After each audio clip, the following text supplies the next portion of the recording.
My name is Murthy, working in Unacademy, Madhapur branch. So let us discuss the 2025 NEET paper. The paper is not so difficult but more conceptual. Few questions are taking little more time, little lengthy, but majority of the questions are mostly conceptual. Let us discuss the paper. See the first question. Consider a water tank as shown in the figure. It has one wall at x is equal to L and is this side z-axis, this side x-axis. This is so wide it is given. The surface layer of water is not exactly flat but having some curvature. So this radius of curvature here, this angle is given as theta naught, given very small. Let's do one thing. This is the water level up to this mark given and has been having some curvature like this. So this is at x is equal to L, this is at x is equal to 0. This angle theta naught is given very small. At some distance x from the x-axis at a height y, let this be y, this is x. This surface is not flat but having some curvature. The radius of curvature of this path is, let us say, as r. Radius of curvature that we have in circular motion, radius of curvature at any point that is given by 1 plus dy by dx whole square to the power of 3/2 divided by d square y by dx square. As we are given theta is very small as 0, this part dy by dx is 0. This will be equal to 1 plus 0 to the power of 3/2 divided by d square y by dx square. So in the place of radius of curvature we have 1 by this much. So if height of the liquid is as y, rho is the density of the liquid. We know the pressure P is equal to, P is excess pressure, that is equal to T by R. Surface tension is T by R. Here surface tension we are given the symbol as S, so I write as S divided by R. Where P at that height is equal to rho Gy, that is rho Gy is equal to surface tension that 1 by R I write as dy by dx whole square. Now if you keep dy by dx whole square one side, this S goes to other one. We are able to get dy by dx. So finally what we get is that dy by dx what we get is equal to rho Gy by S. Right. See the second question. A microscope has an objective of focal length 2 cm. So write as FO is equal to 2 cm and eyepiece of focal length FE is equal to 4 cm. The length of the tube is given as L is equal to 25 cm. We know least distance for distant division is equal to 25 cm. Length of the tube is given 40 cm. Least distance is 25 cm. Magnification formula is LD by FO FE. FO into FE. L is given as 40, D is given as 25, by FO is given as 2, FE is given as 4. If you solve, you get the magnification. So 4 10 times. So we get answer as 125. Magnification formula is LD by FO FE. Right, see the next question. An electron of mass given, electron has mass given, electron has charge also given. It is moving with some speed given as c by 100, subject to a magnetic field of induction given. What is the electric field that to be applied to make the electron to go straight without any deviation? There should be no deflection. There should be no deflection means this electron while going this direction, if I apply electric field on one side, I require to apply a magnetic field such that it experiences a force in opposite direction by electric field. This is the force offered by electric field. This is the force offered by magnetic field. These two forces should be equal and opposite to get cancelled for the electron to go straight in its own path. So electric field exerts a force on the electron is equal to EQ, E into capital E. The force offered by the magnetic field on the electron is FB is equal to B into E into V. For this electron to go undeflected, go straight in its own path, the two forces must be equal to get cancelled. The direction of force must be such that the force offered by electron by electric field should be opposite to that by magnetic field. So we can say that V into E into V must be equal to E into small e. E cancel. We get velocity of the electron must be equal to E by V. Okay. Our question is to find the intensity of electric field that required. So we can keep E on one side. That E must be equal to B into V. B into velocity. Here we are supplied the magnetic induction field strength is given as B is given. In the place of B I write 9 into 10 to the power of 4, 10 to the power of minus 4, 10 to the power of minus 4. That into velocity is given as C by, velocity of electrons is given C by 100. C is the velocity of light, take it as 3 into 10 to the power of 8 in meter per second by velocity is by given as 1 by 100. So here we applied the electric field in which direction? Perpendicular to the direction of motion we applied. So we require to apply magnetic field and that should be perpendicular to magnetic field. Electric field must be perpendicular to magnetic field and both are perpendicular to the motion of electrons so that force offered by electric field and magnetic field get cancelled to get no force to act. That makes the electron to go straight. Kinetic energies of two similar cars A and B are given 100 joules and 225 joules. This is the car A, this is the car B. They have their initial kinetic energy is equal to, for car A is given as 100 joule. For car B, kinetic energy is supplied as equal to 225 joule. When brakes are applied, car A has been stopped after travelling 1000 meters. Car has travelled a distance 1000 meters, it is stopped. And car B stops after travelling a distance of S is equal to 1500 meters. Now can I say that the change in kinetic energy, when they come to rest, velocity becomes 0, Ke becomes 0. The loss in kinetic energy is equal to work done against the force. Here force offered is F1, here force offered is say F2. Can I say that the kinetic energy K is equal to work done, that is equal to force into displacement. So force can be calculated as equal to change in kinetic energy by the distance it travelled. For car A, force applied is Fa. For car B, force applied is Fb. Fa can be obtained. So change in K for the first car is 100 joule by, that is 1000. For car B, change in kinetic energy is 225 by the distance travelled is 1500. So the forces that are applied to stop the cars A and B are different. Car A having a kinetic energy 100 joules has been stopped over a distance S1. Car B having initial kinetic energy 225 joules has been stopped. Both of them have to lose the kinetic energy in coming to rest. So ratio of forces acting on the cars to bring them to rest is change in K by displacement gives the force. We are given a circuit, electric circuit is given with resistances. Find the current passing through the battery in the given circuit.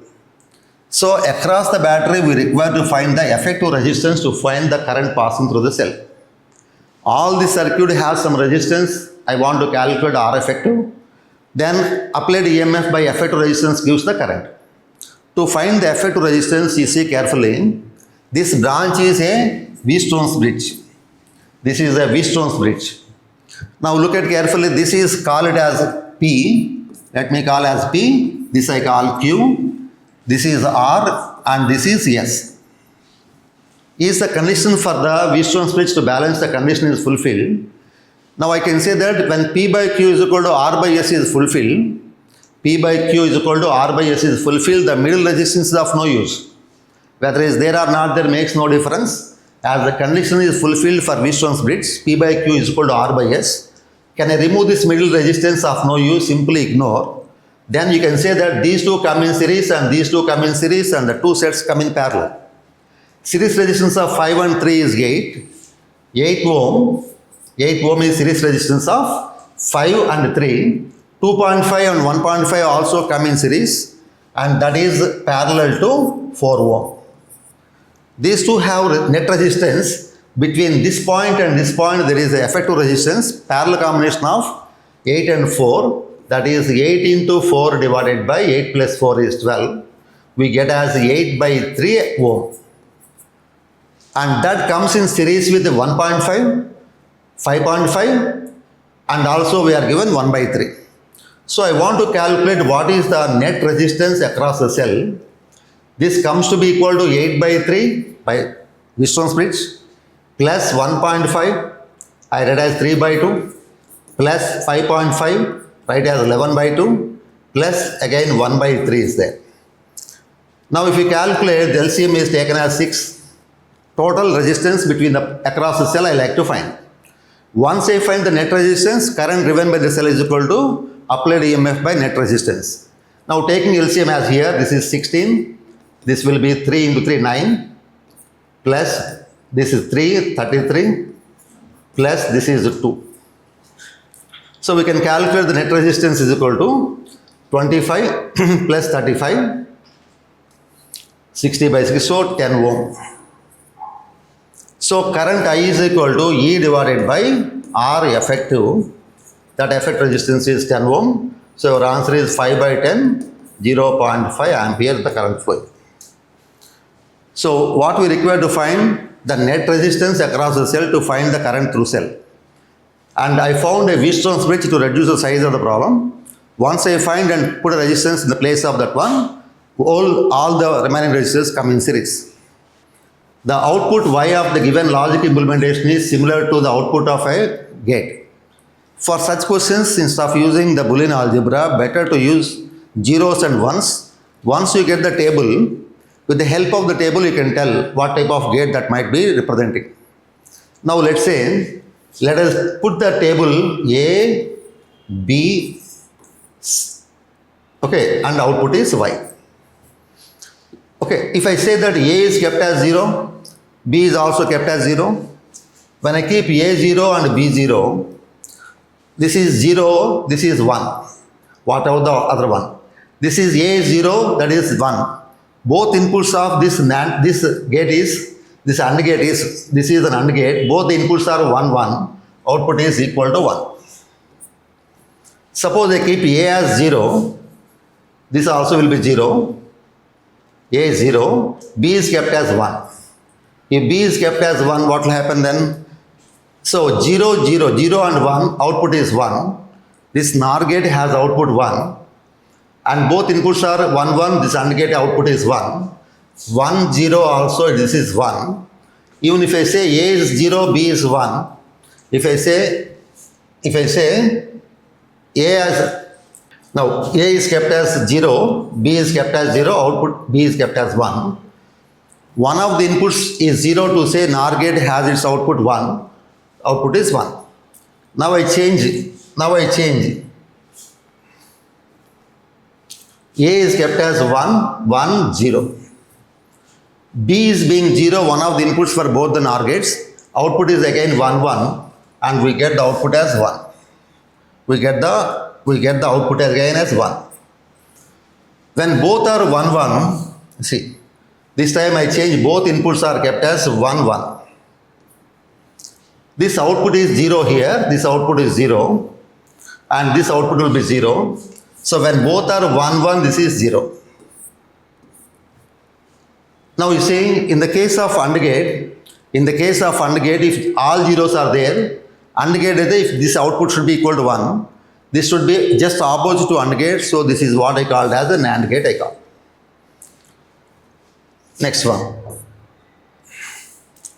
The electric field in a plane electromagnetic wave is given by E is equal to 60 cos some function is given. Expression for the corresponding magnetic field is, you see, velocity of this one is, velocity of light is as V is equal to E bar cross B bar. So the direction of propagation of electromagnetic wave is say as V bar. Electric field is along X direction, magnetic field must be Y direction, and the propagation is along Z direction. Now we are given that electric field is passing in the Z direction. Okay, electric field is passing in the Z direction.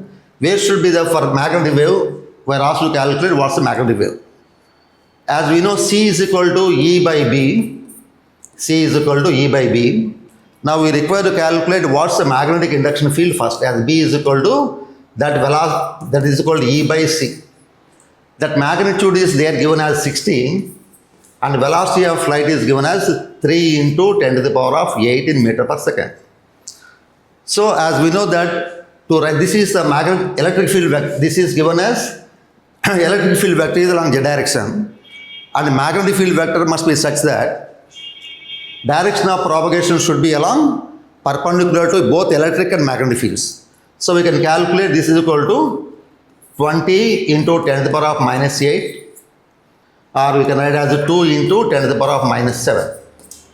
So these two options have same options here, magnitude is same, but direction of propagation is, see, electromagnetic wave expression for the magnetic field is. So electric field and magnetic field, this must be same. Direction of propagation is x direction. Direction of propagation is x direction. Here also x direction. There it is given along z direction. So we have using this one direction of electric field we can tell. This is along x direction. Propagation is along x direction, the I cap. Electric field is acting along y direction, z direction. So magnetic field must be along y direction. So we can tell which is y or x, you can tell now. Next one. A ball of mass 0.5 kg is dropped from the height of 40 meter, strikes the ground and rises to a height of 10 meter. Impulse imparted to the ball during the collision is. See that this ball has a mass m, initially falling from a height of 40 meter height it is falling. After striking the ground could bounce to a height of only 10 meter. So while striking the ground it strikes with a velocity u and bouncing up with a velocity v. Velocity with which it strikes while falling freely from a height of 40 meter can be known as, that velocity u is equal to under root of 2gh. That is root of 2 into 9.8. G is asked to take as 9.8 into height coming is 40. This will be equal to this value 0 if I cancel here 96. So this will be root of 2 into 98 into 4. 196 into 14.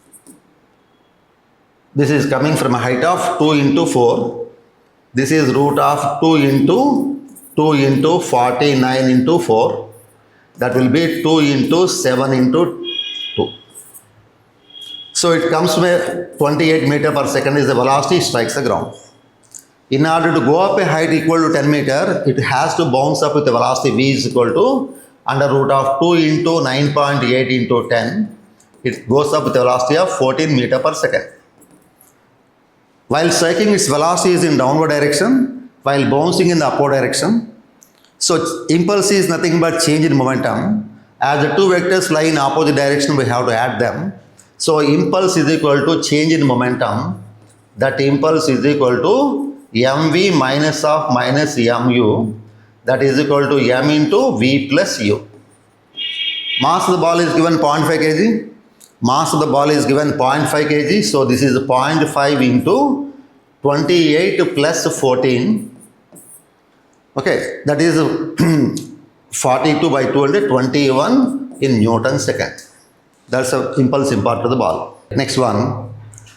A 2 ampere current is flowing through different small circular copper coils having radii in ratio 1:2. Ratio of the respective magnetic moment will be. Suppose we are given a coil through which a current is passing. This coil behaves like a magnetic shell. Passing current in this direction, a clockwise direction, there appears a south pole like this. There appears a south pole. If current flows in anti-clockwise direction, it behaves like a north pole. This can be treated like a small bar magnet like you can treat, having some magnetic moment. Magnetic moment is equal to NIA we call, where N is the number of turns, I is the current that passed, and A is the area of the coil. Here only one turn is there. One turn is there, you can say N is equal to 1. Now see, if I ask you, our question is to calculate, there are two small circular coils are there. One is R1, one is R2. Let one be R1, other be R2. Same current has been set to pass Here also same current, here also same current. 2 ampere, here also 2 ampere. So magnetic moment formula is what I told is N is 1 as I told, current into area of coil. As current is also same in both of them, magnetic moments ratio itself is simply A1 by A2. A1 by A2. Area is equal to pi r square. So it is R1 by R2 whole square. It's 1 by 2 whole square. 1 by 2 whole square. Your answer is 1:4. Next one. An oxygen cylinder of volume 30 liter has 18.2 moles of oxygen. After some oxygen is withdrawn from the cylinder, the gauge pressure drops to 11 atmosphere and temperature changes to 27 degrees centigrade. Temperature is now 27 degrees centigrade. Mass of the oxygen that is withdrawn from the cylinder is nearly equal to. See, there is a cylinder in which the volume of the cylinder is given 30 liters. This is a cylinder having volume 30 in liter. It contains inside oxygen is there. Oxygen is there.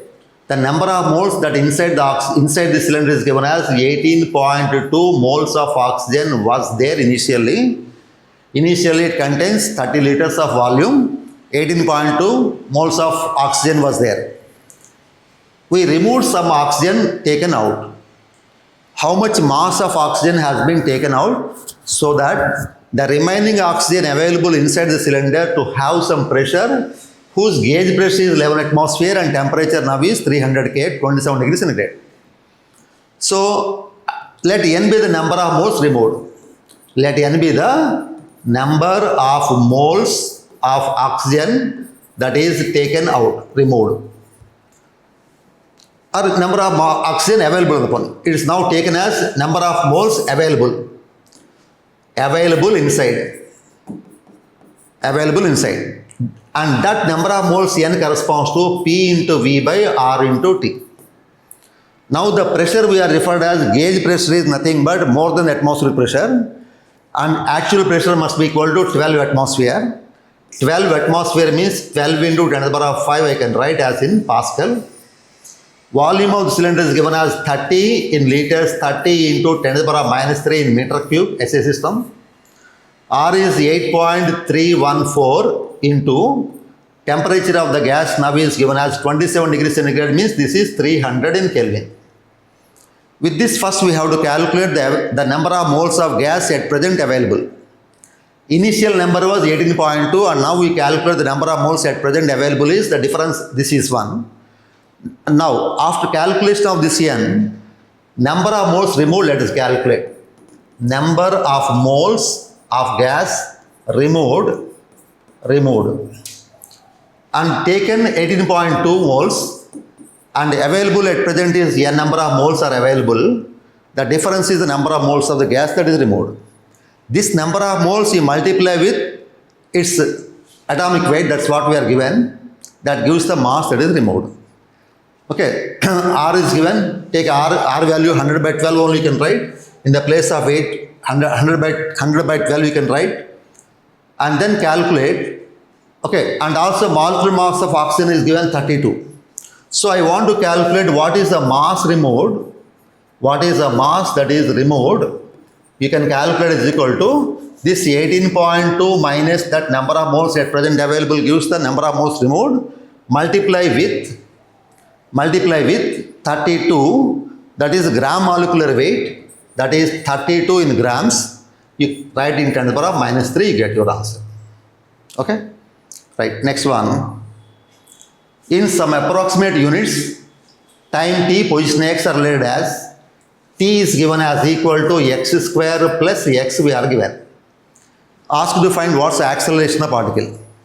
You know velocity is equal to dx by dt is called velocity. We know acceleration a is equal to dv by dt. Now our question is to calculate the acceleration I required to calculate dv by dt. So let us differentiate this equation with respect to x. Call it as equal to 2x plus 1. 2x plus 1. Now I can write as dx by dt, and I call as velocity is equal to dx by dt is equal to 1 by 2x plus 1. Now, can I differentiate this equation once again with respect to time to get into acceleration? Acceleration is equal to dv by dt, I call. This you can write as equal to 2x plus 1 whole to the power of minus 1, you can write. This will be, if you want to differentiate this with respect to time, this minus 1 will come before, this 2x plus 1 power will become minus 2. As we differentiate with respect to time, into dx by dt we have to write, since we are differentiating with respect to time. This is nothing but minus of 1 by 2x plus 1 whole square into velocity dx by dt, but velocity is again 2x plus 1. So your answer is, this is equal to minus of 1 by, okay, minus of, and differentiating of this one will be again 2 will come, because coefficient of 2 is 2. So this will be minus 2 into minus 2 divided by 2x plus 1 whole to the power of 3. If you put this one. See, we are given that t is equal to x square plus x. Differentiating time with respect to x, we get as 2x plus 1. Differentiate once again. So v is written as equal to dv by dx by dt. That will become 1 by 2x plus 1, 2x plus 1 whole to the power minus 1. I differentiate velocity to get into acceleration. That power is minus 1 will come before. 2x plus 1 power minus 1 become minus 2. Differentiating this function, we get 2. As we differentiate with respect to time, dx by dt written as v. So your answer is minus 2 by 2x plus 1 whole cube. Now see. To an AC power supply of 220 volt at 50 Hz, a resistor 20 ohm, capacitor of reactance 25 ohm, inductor of reactance 45 ohm are connected in series. See, this is a resistance, and here is an inductor, and here is a capacitor. This combination is connected to an AC supply, which is given as 220 volt 50 Hz. And all this is of resistance is given as 20 ohm given. Reactance XL is given as equal to 25 ohm. Okay, capacitor reactance is 24. XC is equal to 25 ohm, and this is given as 45 ohm given. Resistance is 20 ohm, inductive reactance is 45 ohm, capacitor reactance is 25 ohm. They are all kept in series. Our question is, current in the circuit and what's the phase angle between the current and voltage. To find the current in the circuit, first we have to calculate the impedance Z is equal to under root of R square plus XL difference XC whole square. Difference of XL and XC is 20. Difference of XL and XC is 20. So capacitor reactance is 25, inductive reactance is 45. Difference comes to be 20. So this will be obtained as under root of 20 square plus 25 square is a net reactance offered by all in the circuit. We require to calculate the current I is equal to E divided by Z, where E is given as 220 by, this is root of 20 square plus 25 square, we calculate, that's the answer. And now to find the phase difference between the current and voltage, we require to calculate the phase difference between the current and voltage. Okay, now see, this is the direction of the current. This is the direction of V across the resistance as VR. This is the direction of VL, and this is VC. VL and VC are opposite. The voltage across inductor and capacitor are in opposite direction. Voltage across inductor, voltage across capacitor are opposite. So the difference is, as current is same, as current, so this is the direction of XL, XC and resistance R. Now we want to calculate what is the phase difference as the tan phi is equal to. Now if I subtract here VL minus VC by VR, that is also equal to XL minus XC divided by R. That phi is called phase difference between the current and voltage. That difference comes to be 45 and 25 is 20, and this is 20. So we get as 1, So phase difference we get as 45 degrees. Now inductive reactance is more, capacitive reactance is small. So the net reactance is inductive and current is lagging behind the voltage by phase angle 45 degrees. See 17th question. Sun rotates round the sun and about its center once in 25 days. What will be the period of revolution if the sun were to expand to twice the present radius without any change in without any external influence? Now, can I apply conservation of angular momentum? Now, this problem is based on conservation of angular momentum. From conservation of angular momentum, when there is no external torque acting on the system, when there is no external influence, we can say that I omega constant as I1 omega 1 equal to I2 omega 2. When there is no external forces acting on the system, angular momentum must be conserved. That means initial I1, initial angular velocity omega 1, final angular velocity changes. As omega we know as equal to 2 pi by capital T is written for omega. You can also write this as I1 by capital T1 is equal to I2 by capital T2. Okay. Now, we know moment of inertia about its own axis is, moment of inertia about one axis is equal to 2 by 5 m r square. Here the mass of the sun remaining same but radius becomes twice. When the radius becomes twice, moment of inertia becomes 4 times. When the radius becomes twice, moment of inertia will become 4 times. So I1 if you call as equal to I if you call, then new moment of inertia I2 become mass of the sun remaining same but radius become twice, 2 by 5 mr square, as r is now twice, moment of inertia become 4 times. And initial time period of revolution of the sun about its own axis is 27 days. And what is the new time period? Our question to find. So I by 27 is equal to 4I divided by time period of revolution, our question to find. Then if you cross multiply, we get 4 into 27. So new time period is equal to 4 into 27 that you get. Right, next one.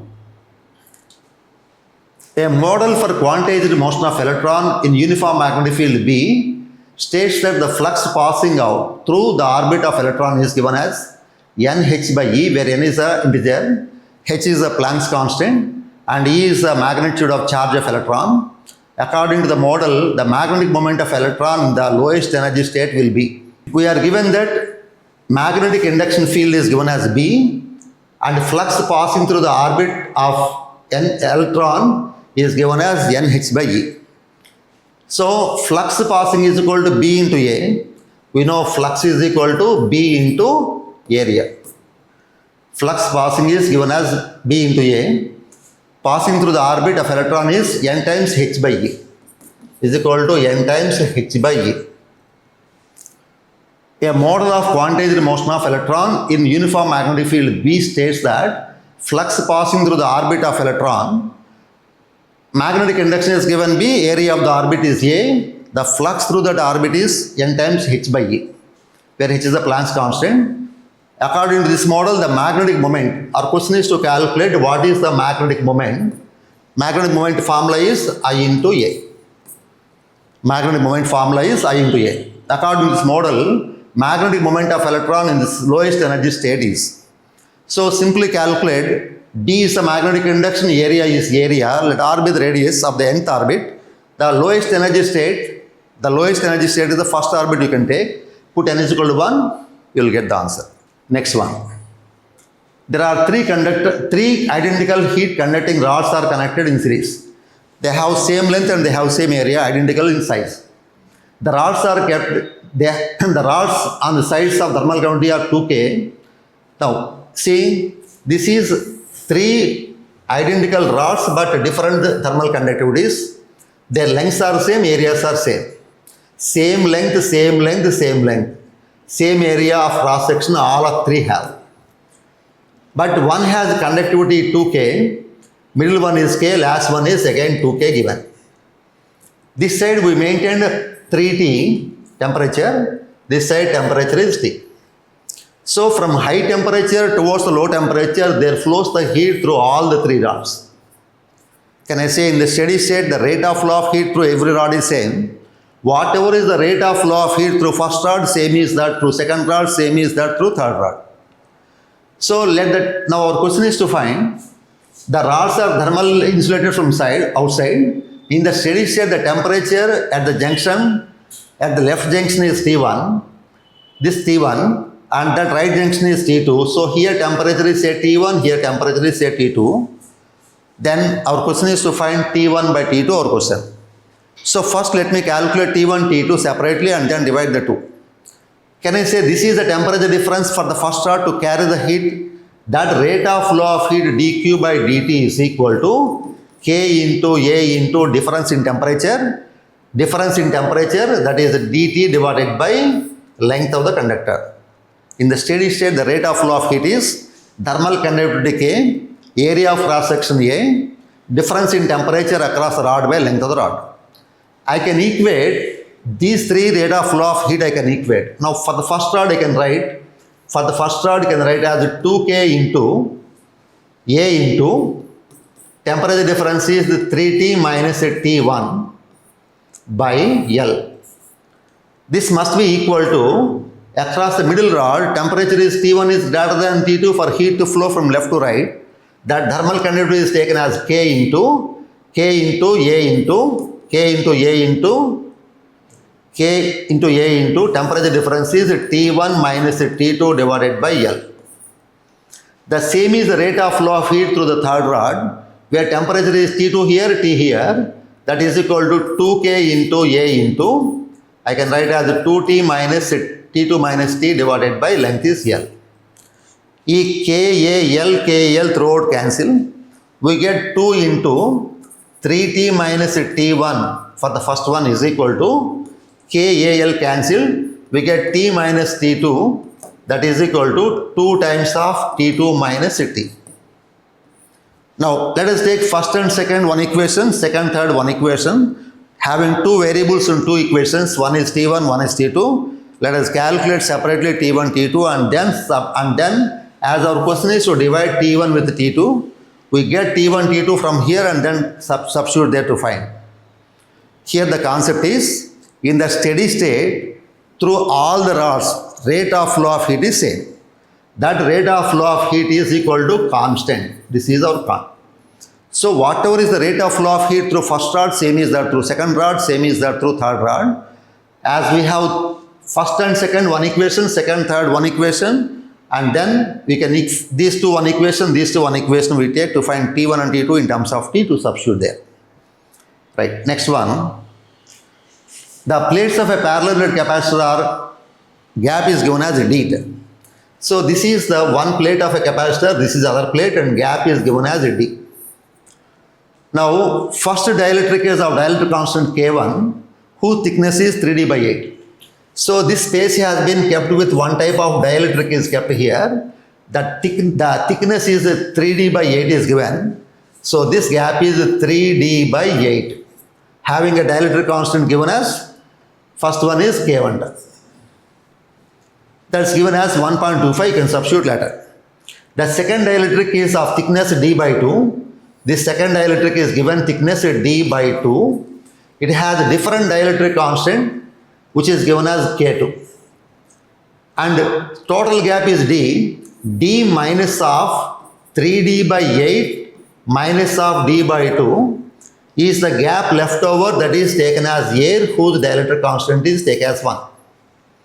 Now can I consider there are three media, one is K1, one is K2 and one is the air. Now we want to calculate, due to this the capacitance becomes 2 times larger than when there was nothing in between the two plates. When there was only air as the medium between them, its capacity with completely air is epsilon naught into A by D. This was the capacity with air as a medium. But by keeping three types of, so K1 place low 1.25, K1 is equal to 1.25 times K2, K2 as K2, we require to calculate K1. So write for K1 is equal to 1.25 times K2 and K2 put as K2 and take that K3 is nothing but 1, air. Now we can say that with the medium this is equal to epsilon naught into A by, okay, first one is D1 by K1 plus that is second one is D2 by K2 plus D3 by K3 we get. And that is given as equal to 2 times of epsilon naught into A by D we are given. In the place of D1 I write 3D by 8. In the place of D2 I write D by 2. In the place of D3, the rest of the gap I call as this gap is D dash. Substitute for D3 and K3 as 1. Put for K1, K2 both in terms of K2 to find K2. Afterwards you can find K1. See that 2 plates of capacitor, in between one part is 3D by 8 with air. Okay, 3D by 8, 3D by 8 is less than D by 2. So some gap has been left over for the air. All together that are filled partly with one dielectric, partly with different dielectric, and remaining part is air. All the 3 dielectrics together has some capacity which is given 2 times that without any dielectric between the 2 plates with air as a medium. So we simply equate that one to find. Okay, K1 is our question to find. Right, next one.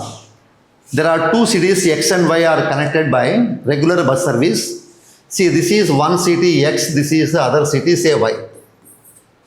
X, Y. Regular bus service, buses are leaving from either of the stations at a regular interval of time. So, there are the buses that are starting from the station X and going towards Y at regular intervals of time. At constant time interval, buses are going one behind other at a regular interval of time. And there the buses are coming from the station Y coming towards station 2, also at the same interval of time buses are coming. And there is a girl going on a scooty with a speed of 60 km/h. This girl is going in this direction with a velocity Vg. Let the velocity of the bus be Vb on either side, same velocity buses are moving. And the velocity of the girl is given as equal to 60 in km/h. Let us confine to the unit of length in kilometer and time in hour. And this girl is X and Y, notices the buses are passing her past every 30 minutes in the direction of her motion. In her own direction, suppose this is one bus is going here, behind one bus is going. This bus has been crossed and again this bus has been crossed. There is some distance is there between the 2 buses, X. This X is nothing but the interval of time is say as some time gap is say as T. First bus is gone, after a time T, second bus has gone. When the first bus is here, second bus is here. The gap between the 2 buses as time interval is say T, that's our question to find. Let each bus has same velocity Vb and Vb, let's say. And interval of time is say as T. This time girl is also going in the same direction. And she notices that the buses are passing her at every half an hour, 30 minutes buses are passing. Now can I say time is equal to distance by relative velocity?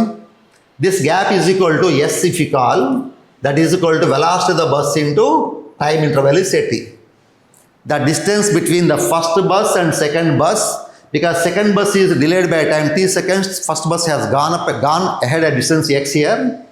That distance is X is equal to, the gap is equal to velocity into time. And as the girl is also going in the same direction with velocity Vb, relative velocity is what? Vb minus Vg. And that time we are given as 30 minutes means half an hour is equal to, 30 minutes and half an hour is equal to, the gap between them is X divided by Vb minus Vg, where Vb is the bus velocity and G is the velocity of the girl. This is equal to, we can substitute this one. Now, those that are coming in the opposite direction,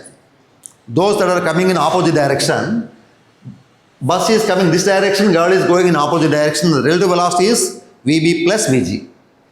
And she notices that every 10 minutes there passes a bus coming in the opposite direction. So, 10 minutes means 1 by 6 in hour. 1 by 6 in hour as a confined to time to hour.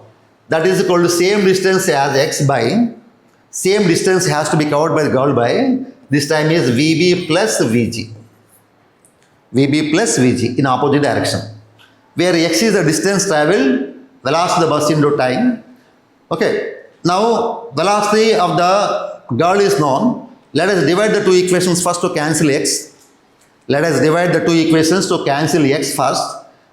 Okay, in that VB and VB is not known, VG is given. If you divide what we get, 3 is equal to VB plus that girl has velocity 60 by this is VB minus 60. We cross multiply to find the velocity of the bus we will get.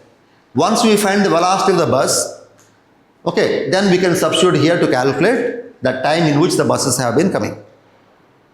Right, next one. A uniform rod of mass 20 kg and length 5 meter leans against a smooth vertical wall, making an angle of 60 degrees with the wall. With the 60 degrees with the wall.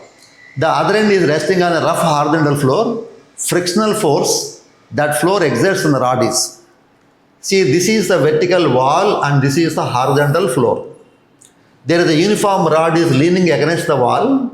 The length of the rod is 5 meter, mass is 20 kg. It makes an angle of 60 degrees with the wall. So this is the rod that is leaning against the wall. The rod is leaning against the wall. This length of the rod is given as equal to 5 meter. Mass of the rod is given as equal to 20 kg. The center of mass of the rod is the midpoint as it is a uniform rod. Center of mass lies at the midpoint of the rod. Actually, if there is no friction, the rod would have been slipping and cannot be held in this position. Rod cannot be held like this without friction, it will go and fall down. So the rod has a tendency to go right side. The frictional force will be acting in the leftward direction. Let F be the frictional force. Our question to find. This is the frictional force that keeps the rod to be at rest in that position. And now see, let N1 be the normal force offered by the rod is say N1. As the rod is resting on the wall, there acts a normal force. There acts a normal force by the floor on the rod is say N2. It is shown that it is making an angle of 60 degrees. So this angle should be 30 degrees because this is right angle. This is the vertical wall, horizontal floor. Now, for a translatory equilibrium, net force along x direction and y direction must be 0. Can I say that mg is the weight acting vertically down? So for a translatory equilibrium, can I say F along sigma Fx is equal to 0? That means this horizontal force F must be equal to N1. So I can write as F must be equal to N1. For equilibrium, translatory equilibrium, net force acting along y direction also must be equal to 0. Net force acting along y direction 0. Along y direction, what are the force acting? One is N2 and one is mg. Along y direction, the weight is acting vertically down. Floor exerts a force. Assume that the wall is smooth, and there is no frictional force at the wall. Only the horizontal floor is only exerting the force. And in vertical direction, I can say N2 must be equal to the weight of the rod is mg. Now, our question is to find what is the frictional force. For rotational equilibrium, sigma tau must be equal to 0. For rotational equilibrium, sigma tau must be 0. You can take any point, about any point torque is 0. Let me take this as a point about which I like to write the torque, about the point A in contact with the floor. Now, this mg is trying to rotate in the anti-clockwise direction, and these forces are not required to be counted as they pass through the point from where I write the torque. About the point through which a force is passing, the torque by the force is 0. So, torque about A by the frictional force and by the normal force N2 are taken as 0. They do not count the torque, and only N1 is there to offer in the clockwise direction, mg in the anti-clockwise direction. They must be equal. And this is the line of action of force at some distance here, this gap. Taking this as 30, this will be equal to L by 2 cos theta, L by 2 cos 30. So can I write as mg into, this rod is of length L, 5 meter. Rod is of length 5 meter, and this gap is this rod, this gap is L by 2. This is the adjacent side to the angle theta. I write as equal to L by 2 cos 30 must be equal to, N1 is the force that is acting here. That N1 is nothing but F as per the equation. That is F into, N1 is equal to F. And this is the line of action of force and this is the perpendicular distance, nothing but opposite side L sin theta. L sin 30. 60 is this angle, I take as 30 here because the rod is leaning with at an angle 6 degrees with the wall. So mass is given, G is known. So mass is given as 20.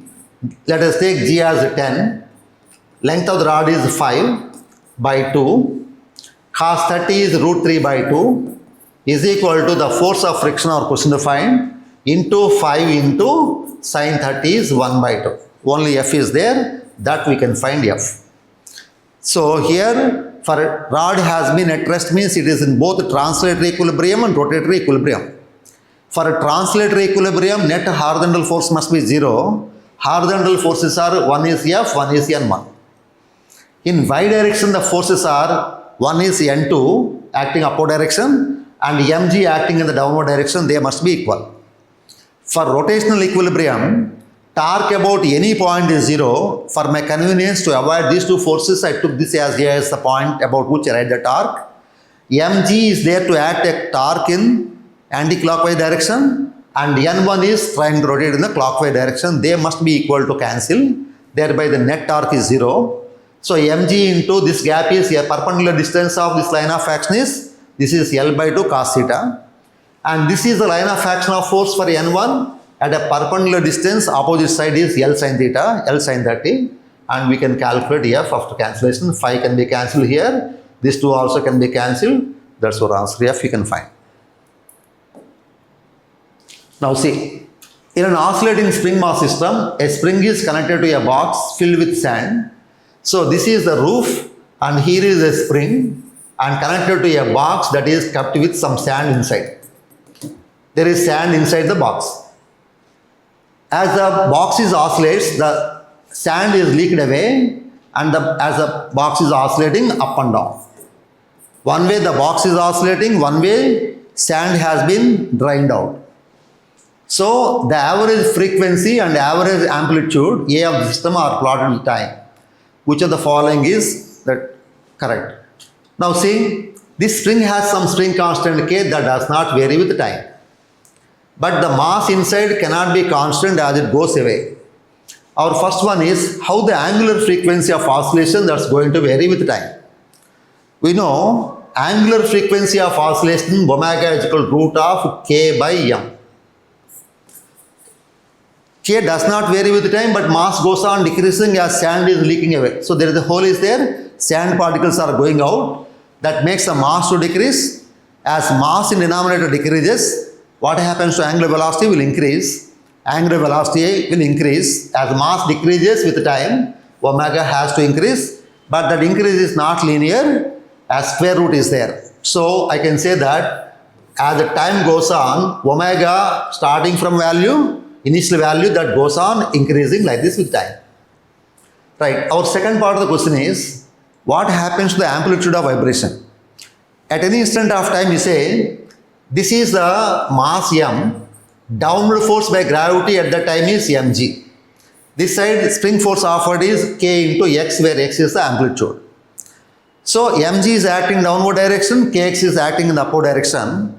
Now what happens here? As mass goes on decreasing with the time, X also has to decrease with the time. So initially amplitude of oscillation was more, but as a result of going away mass, the mass goes on decreasing, that in turn amplitude of oscillation also has to decrease. So both have to decrease. Both have to decrease. Now see, a balloon is made of a material of surface tension S and is inflation out, where gas is filled in it has an area A. It is filled with a gas of density rho and takes a spherical shape of radius r. When the gas is allowed to flow freely out of it, its radius changes from r to 0. The time period, the speed v of the gas coming out of the balloon depends on. This is the problem based on the principle of homogeneity. Principle of homogeneity you can apply. So we are given that R represents, here T represents a time. T for time, S for surface tension, A is for area, where A is the area is A, and rho is the density and R is the radius. radius is r. So simply we can apply dimensional formula as t proportional to s to the power a to the power b, this is alpha, this is beta, and then rho to the power of gamma and radius to the power of delta. Now we can apply the dimensional method. Left hand side, what it represents is the time period. So power of m is 0, power of l is 0, power of time is t. That should be equal to, dimensionally they must be equal. Here S is surface tension, force by area, m t power minus 2 to the power of alpha. A represents the area, nothing but L square to the power of beta. And rho is for density as m by L cube, m L power minus 3 to the power of gamma. And this is again delta. Now we can write the equations in terms of this one to find. Okay, the power of m how much, the power of L how much we can calculate. Use the dimensional method to calculate alpha, beta, gamma and delta we can find. Now see, consider the diameter of a spherical object being measured with the help of a vernier calipers. Suppose 10 vernier scale divisions are equal to 9 mean scale divisions. We are given that 10 VSD is equal to 9 MSD. 1 VSD corresponds to 9 by 10 in MSD. 1 vernier scale division is equal to 9 by 10 main scale division. First let's calculate the least count. LC is equal to 1 MSD minus 1 VSD. Least count of the apparatus vernier calipers is 1 MSD minus, so this is 1 minus 9 by 10 times of MSD. Where 1 main scale division is equal to 9 main scale divisions, the least division of the main scale is 0.1 centimeter. So this corresponds to 1 by 10 MSD, that corresponds to 1/10 of 1.1 by 10 in centimeter, that is 0.01 centimeter is the least count of the vernier calipers. So our first aim is to find the least count of the apparatus we found. When the jaws of the vernier calipers are closed, if the main scale reading of the diameter, main scale reading for the diameter is given, see, if the main scale reading for the diameter is m is equal to 5 centimeter, vernier coincidence is given as 8, then we are asked to calculate what is the reading. So reading is equal to main scale reading, that is MSR, main scale reading, plus VC into LC. Vernier coincidence into least count. Here the main scale reading is given as 5 in centimeter and vernier coincidence is given as 8 into 0.01. Your answer is 5.08 in centimeter. Now see, a parallel plate capacitor is made of a circular plates being charged such that surface charge density on the plates is increasing at a constant rate. Constant rate with time, the magnetic field arising due to the displacement current is. See, this is one circular plate of a parallel plate capacitor. This is the other circular plate and the two are connected to a battery to supply charge here. Assume there are two circular metallic plates kept at some distance to call parallel plate capacitor. A parallel plate capacitor is made of a circular plates is being charged such that the charge density is sigma, plus sigma here, minus sigma here, has been increasing at a constant rate. Sigma is equal to charge by area, sigma is equal to surface charge density and charge by surface area. As surface charge density is increasing linearly, can I say charge also is increasing linearly as area is constant? As area is kept constant, surface charge density increases, charge also increases. So can I say that charge is increasing at a constant rate? That means dq by dt must be current is equal to constant current is flowing. I mean to say that as surface charge density is increasing with time linearly, so at a constant rate is increasing, area cannot change, so charge is increasing linearly with time, so dq by dt must be constant, means the current is constant. You can assume as if a cylindrical rod is there through which current is passing. Now our question is the magnetic field arising out of this one is. So I can say that this is the axis. You can treat this like a cylinder passing a constant current throughout the cross section. You can treat the gap between the two plates of capacitor as the length. Area of the capacitor is the area through which a current is passing at a constant rate. Uniformly current is passing throughout the cross section. Now, due to this one, what's the magnetic induction? You can take the problem into uniformly distributed current through a solid conducting cylinder with uniform distribution of current. The magnetic induction is at the axis 0, inside the axis at some distance, outside the axis. Outside you want to calculate mu naught by 2 pi into I by R formula you can apply. And if I say within the inside the conductor, you can apply the Ampere's law to find. See, 0 at all places cannot be 0 because current is passing, that is the displacement current is passing in between the plates, and that current is passing uniformly distributed. You can consider that this is a cylinder, metallic cylinder, uniformly passing current through the cylinder to have some magnetic field inside. Okay, is constant between the plates and 0 outside, non-zero everywhere and maximum at the edges. So this magnetic field increases linearly from center as 0, axis 0, increases linearly from center after reaching the peak value, that when we come to the surface, and then after decreasing 1 by R, B proportional to 1 by R. So can I say that non-zero everywhere? So nowhere 0 and maximum at the surface, and then it decreases sideways. So your answer is that non-zero everywhere. An unpolarized light beam is traveling in air is incident on a medium of refractive index 1.78 at Brewster's angle. So this is air, and let us say this is medium. This is medium. There comes unpolarized light to strike the boundary. Angle of incidence with normal is given as equal to angle of polarization theta p. So this is the unpolarized light that comes to strike the surface. I keep the dots in the center to represent unpolarized light. When the light exactly strikes at Brewster's angle, this is the plane polarized light, which is perfectly polarized with the plane of vibration of the electric vectors are at right angles to the plane of these two planes. And this is the refracted ray that goes like this, and this is partially polarized. Right, now our question is, reflected light is completely polarized and angle of reflection is close to. So, now this is given as mu is equal to 1.73 given. So, relation Brewster's law is mu is equal to tan theta p. As mu is equal to root 3, this is nothing but root 3, and theta p is equal to 60 degrees. So, as the angle of incidence is same, this angle of reflection also same. This is what I called as the reflected light.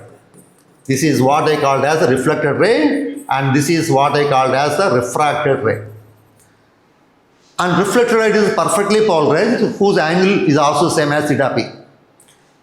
Second option, reflected light is partially polarized, wrong. Both reflected and transmitted are polarized, wrong. Transmitted light is completely polarized, transmitted light is always, this is perfectly polarized, this is partially polarized. Some of the vectors have vibrations in all directions. Okay, some are vibrating in one plane, but I keep the dots only for a few to indicate this is partially polarized, this is perfectly polarized, where the angle of incidence is exactly equal to the angle of polarization. So what's my answer is, reflected light is perfectly plane polarized. As angle of incidence and angle of reflection are being same, this is 60 means this also must be 60 degrees and is perfectly polarized.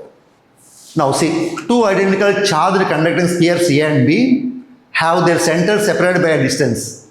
Charge on each sphere is Q and force of repulsion between them is F. See, this is the first sphere, this is the second sphere. Let me call this is a sphere A, this is a sphere B, both are identical, kept at some distance, say R apart. Both of them have carried the same charge, have centers separated by some distance, have charge. This is plus Q here, plus Q here. These two kept at a distance R have been repelled by some force. That force of repulsion is equal to 1 by 4 pi epsilon naught into Q by distance square. Right. A third identical uncharged conducting sphere is brought in contact with A and then with B and finally removed from both. Now we have one more sphere, say C unquote. C. This has no charge anything, just kept in contact with A. Now both this charge has been shared by both A and C equally because both are identical size. Now what is the presently charge in the first sphere? Q by 2. Now the charge in the first sphere is Q by 2 and this charge is also Q by 2. Now this sphere C has been taken to touch with C again. This sphere C is now kept in contact with B.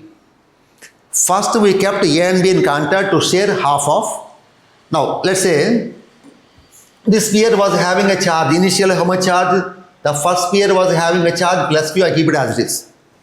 This is the first sphere I call A. This is our second sphere B. The distance between them is same as R as it was.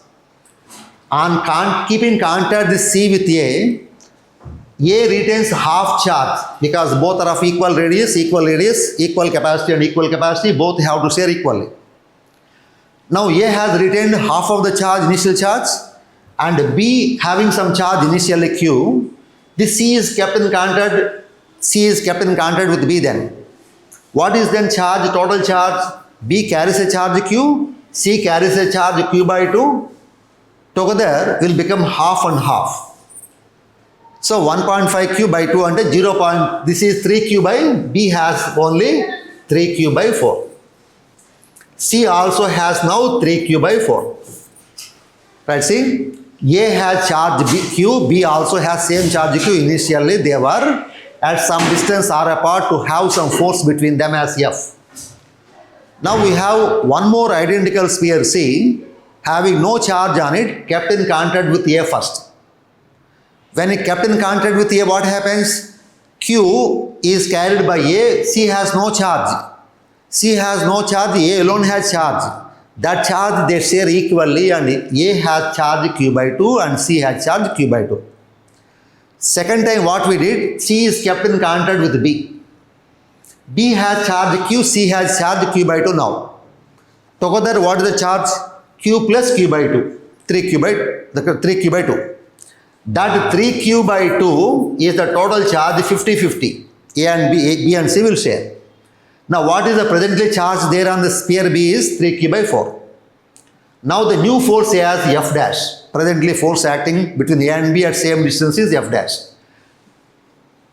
And the distance separation, see, sphere A first and then with this B finally removed from both. New force of repulsion between the A and B is, okay. Now, so same distance only we maintain to find the new force between them. See carefully. Initially A has charge Q, B also has same charge Q. After C is touched with A, C takes half of the charge from A and A retains only Q by 2. That C kept in contact with B, Q plus Q by 2 will be made 50-50 by both of them and this one. Now the new force is 1 by 4 pi epsilon naught into Q is now Q by 2. This is 3 Q by 4. That by same distance they have been maintained to have. Let us divide F dash with F to take F to right side lateral to tell new force in terms of F. This is 3 by 4. This is equal to 3 by 8. That is equal to 3 by 8. All factors get cancelled. Q into Q cancel there. 1 by 4 pi epsilon cancel. R square cancel. We get that F dash is equal to 3F by 8. A container has two chambers of volume 2 liter and 3 liter separated by a portion made of a thermal insulator. The chambers contain 5 moles and 4 moles. First chamber contains 5 moles, second chamber contains 4 moles of idle gas. At 1 atmosphere, 2 atmosphere. When the partition is removed, the mixture attains.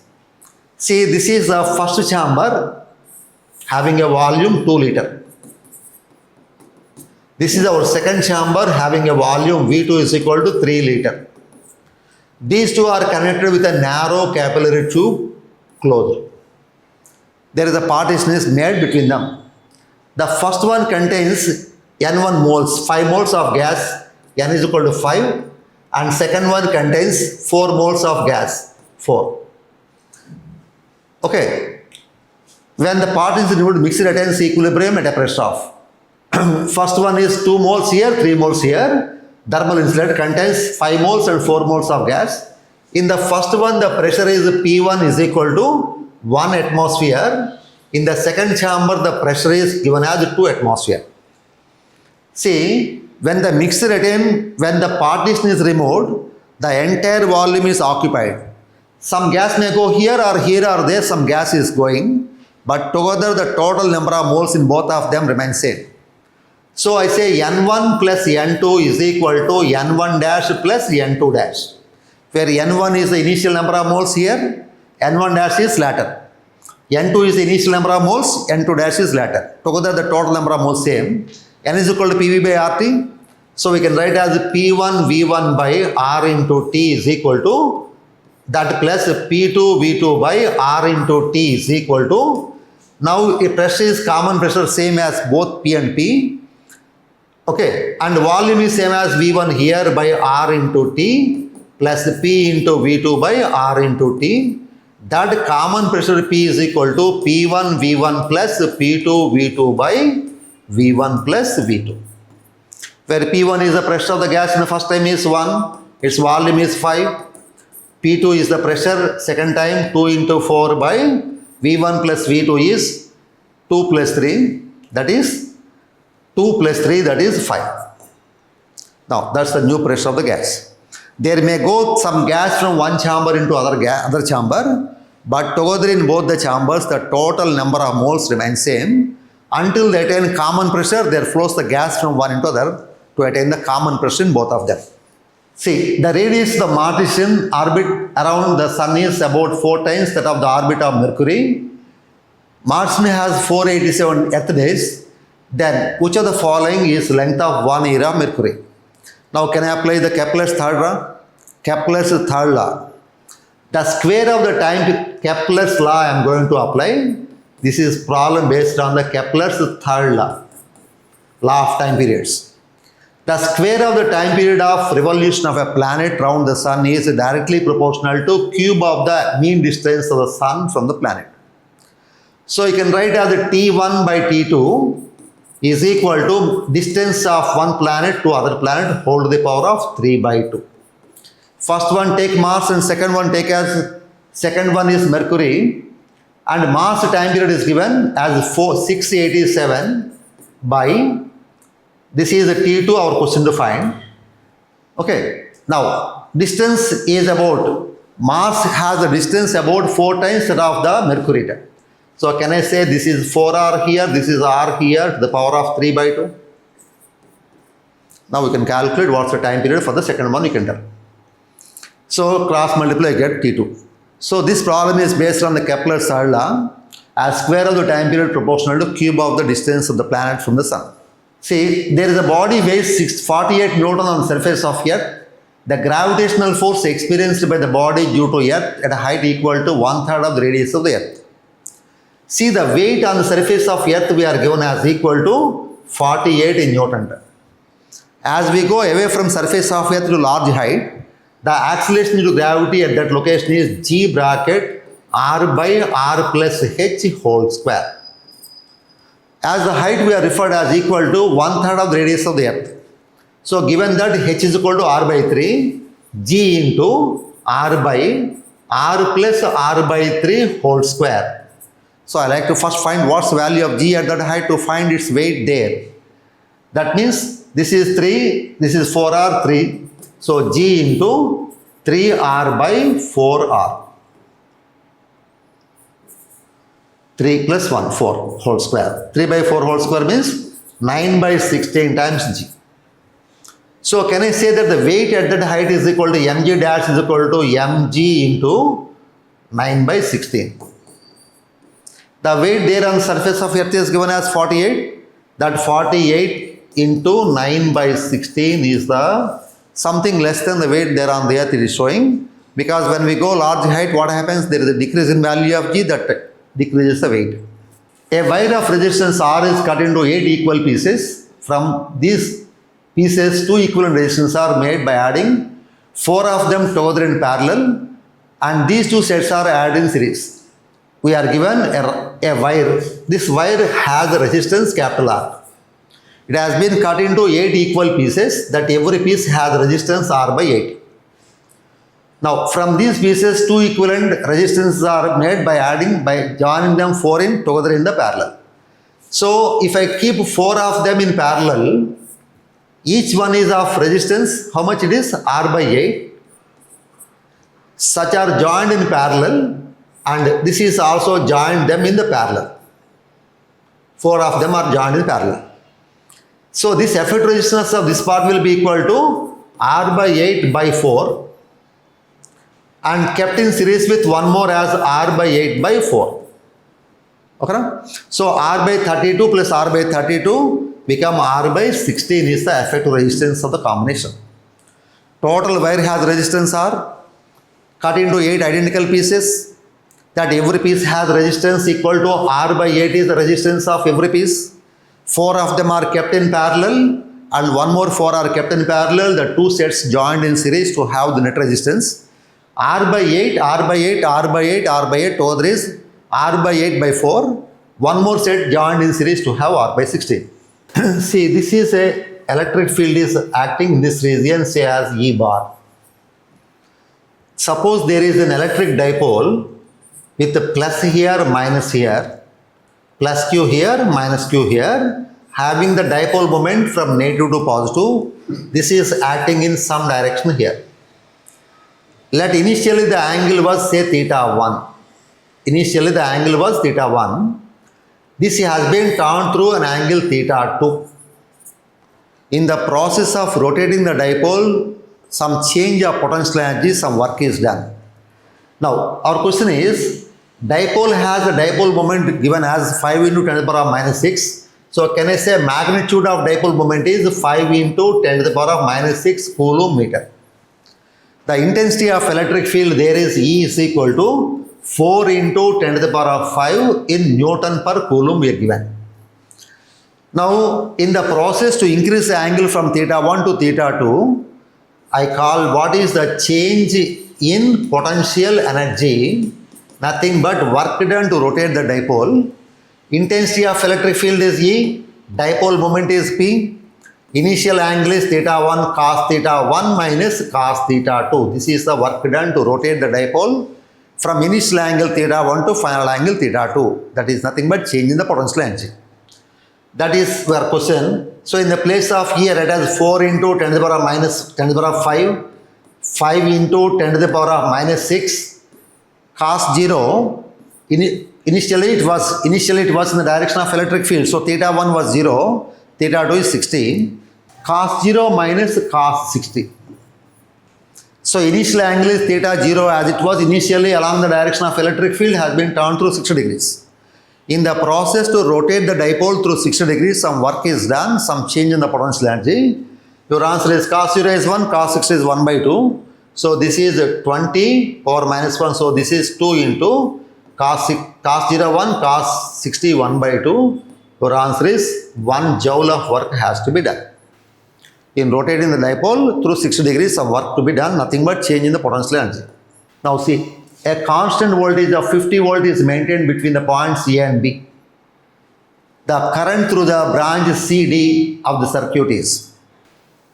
The current through the branch CD of the circuit is. How much current that flows between C and D? Through this wire there flows some current we are asked to find. See, this is the resistance given as 1 ohm. This is 2 ohm. And this is 3 ohm. And this is 4 ohm.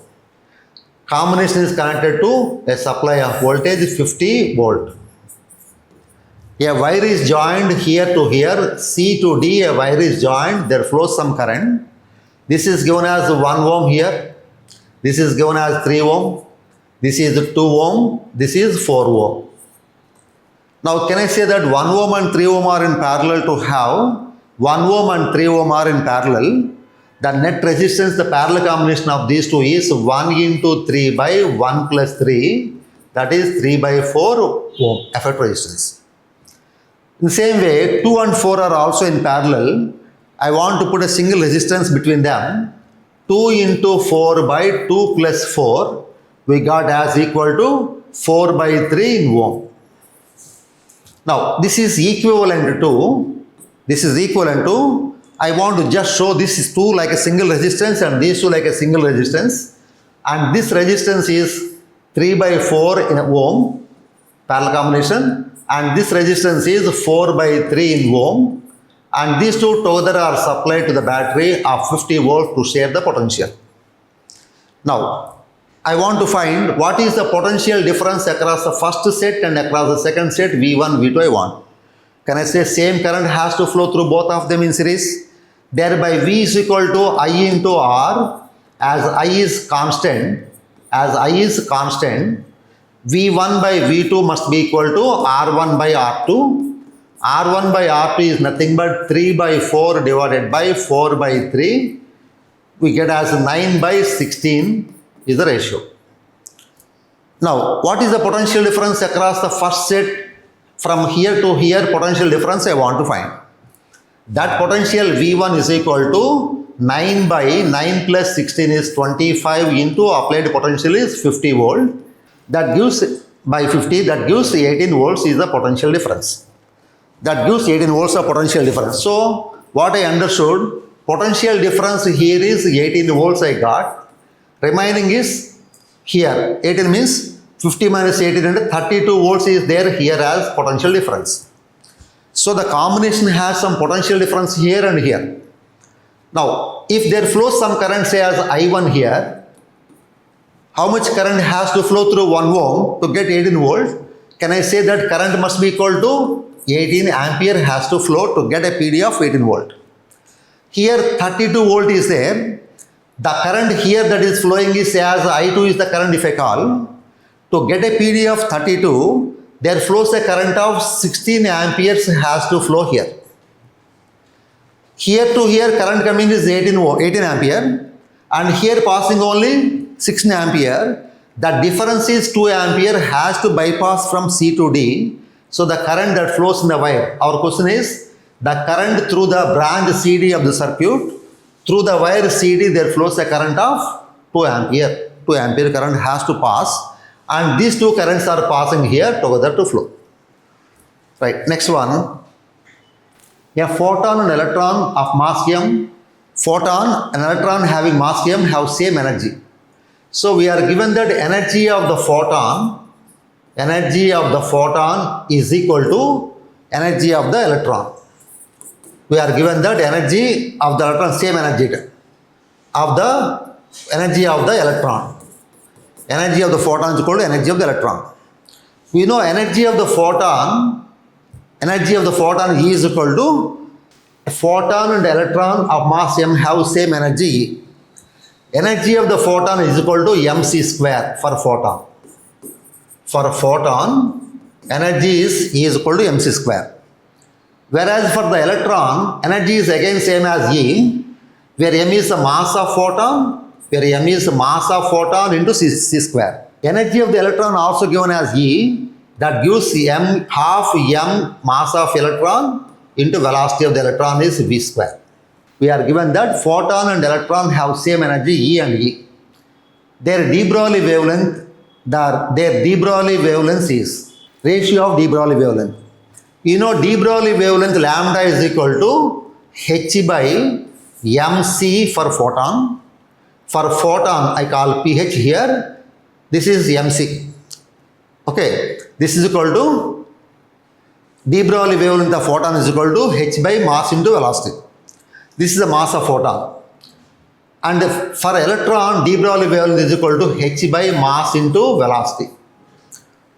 Okay, the mass into velocity, this is mass of photon into velocity of light. You know E is equal to mc square, E is equal to mass of photon into c square. For electron, this is h by mv. Okay, this is equal in terms of energy I write here. In terms of energy, de Broglie wavelength lambda is equal to h by mv.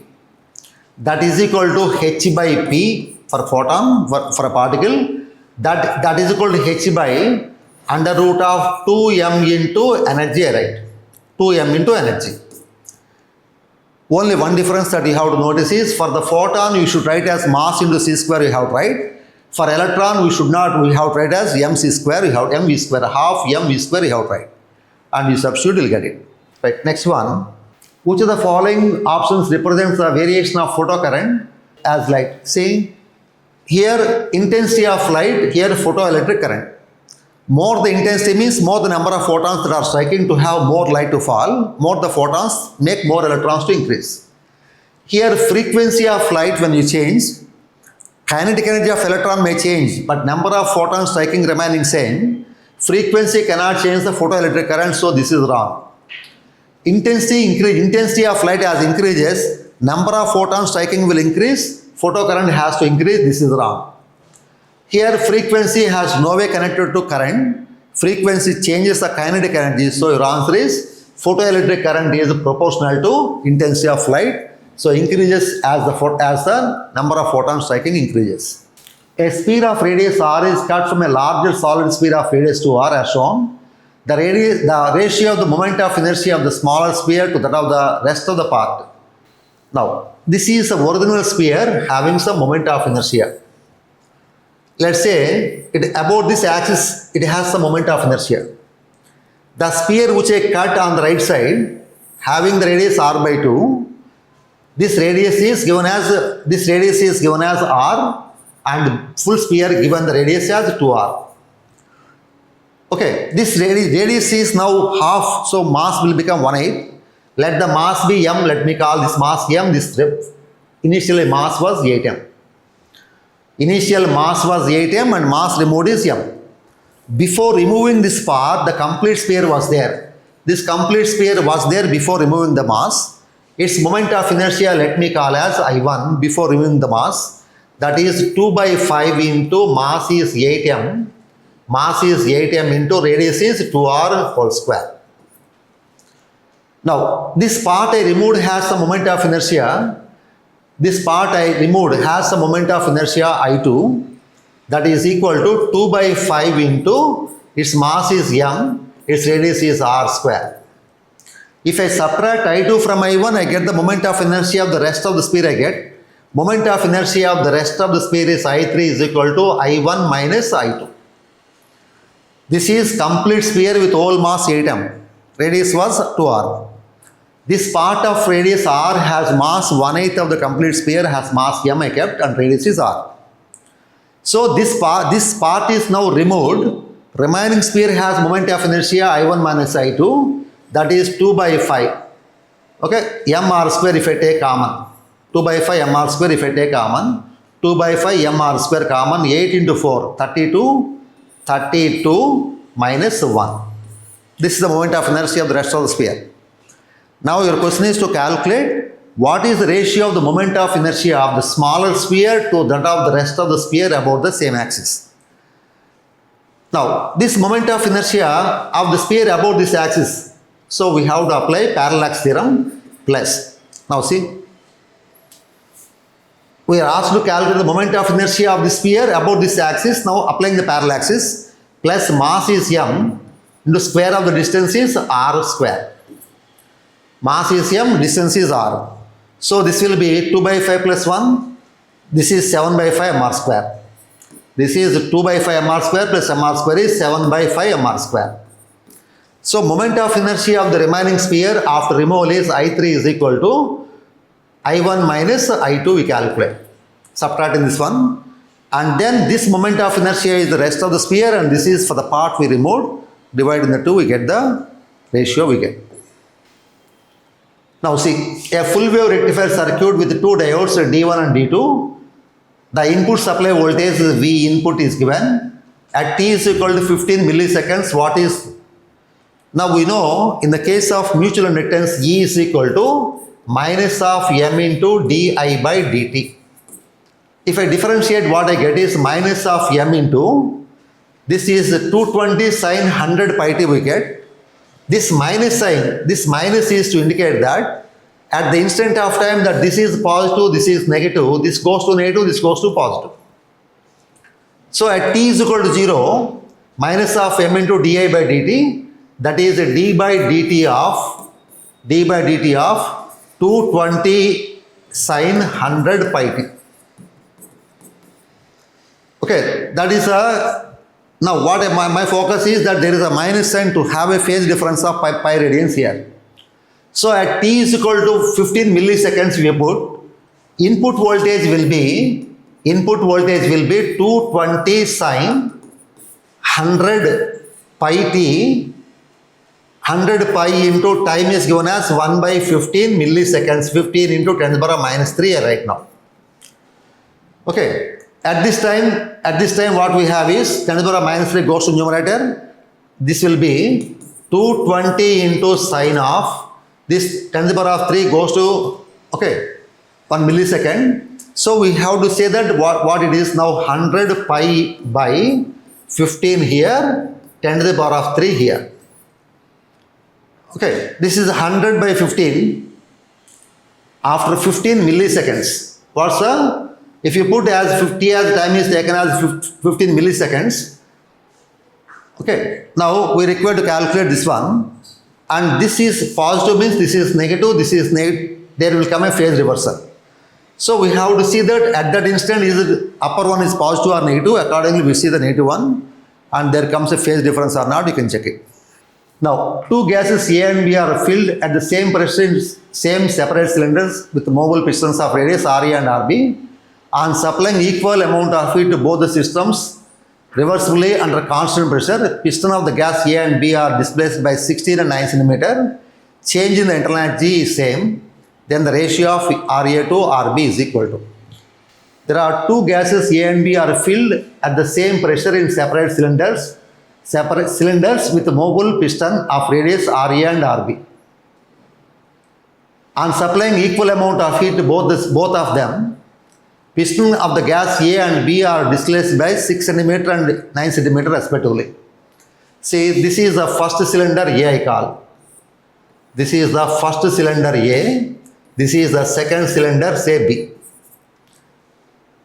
Are filled with the same gas at same pressure with the movable pistons. This is one piston which is free to move. This is the other piston which is free to move.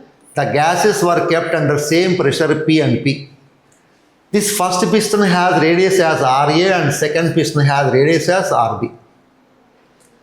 And we supply equal amount of heat to both of them. Here also we supply same heat. Here also we supply same heat. On supplying equal amount of heat both the systems under constant pressure, and this is constant pressure, so piston will be pushed out by the, as we increase the temperature by supply of heat, piston is just moved up to expand. A and B are displaced by here 16 cm, here 9 cm. If the change in internal energy is same, then the ratio of RA to RB.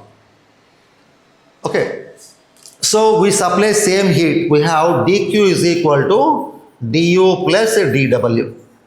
Here dQ is same for both. Same amount of heat has been supplied. Change in internal energy we require to calculate. So du plus dW remaining same for both. One has done more work here under constant pressure. It has been pushing out to change the volume. So this expansion makes the volume to change by delta V1 here. This makes some change in volume by delta V2 here. That pressure into change in volume gives the work done by the gas. And as dQ is same, I can write as du is equal to minus dW. dQ is same for both. So du must be equal to minus dW. Work done is equal to P into delta V. So du is equal to negative of work done is pressure into delta V. Delta V is given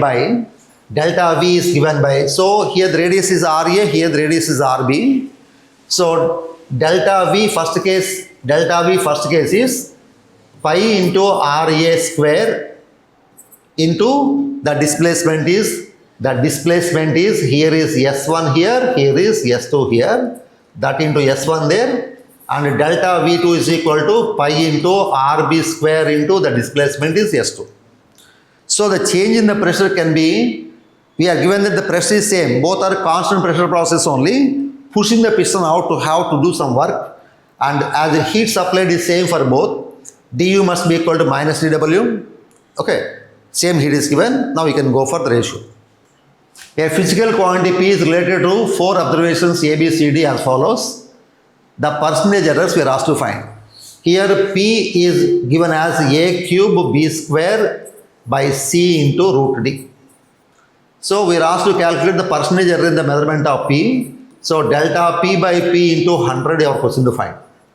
The power of A is 3 kada, so 3 times of delta A by A into 100, 3 times the percentage error, no matter whether plus or minus, and 2 times that in the percentage error in the B, delta B by B into 100, plus 1 time in the error, so delta C by C into 100, and power is there as all plus only, 1 by 2 times delta D by D into 100.